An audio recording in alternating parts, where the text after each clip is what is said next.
Я впервые видел Константинова с таким испуганным и где-то даже отрешенным от страха взглядом.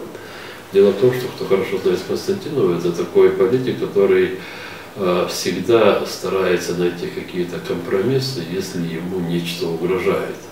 Но 26 февраля, когда они планировали сессию, Константин уже не мог не понимать, что к этому времени в Верховной Раде подойдет очень большое количество людей, которые будут выступать против самой сессии неочередной.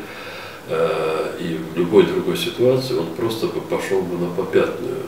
А здесь он не мог даже объяснить, почему он не соглашается отложить на несколько дней сессию нашу.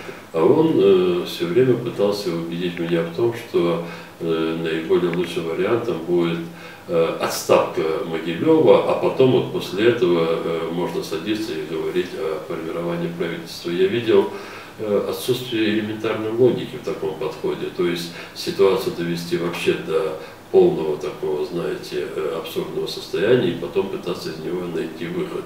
Тогда, когда на этот выход надо было бы искать до того, как начинать действия по отставке правительства. Потом-то я понял, что такое поведение Константинова было связано с тем, что он уже к тому времени знал немножко больше, чем, в общем-то, я.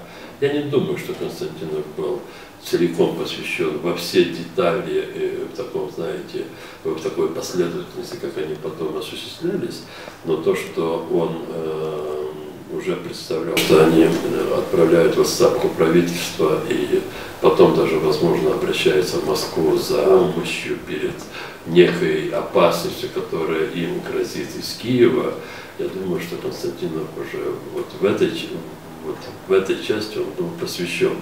Но, опять же, повторяюсь, я думаю, что Константинов тоже не знал, до какого уровня это будет помощь. Он тоже, думаю, что не был посвящен то, что будет вхождение войск.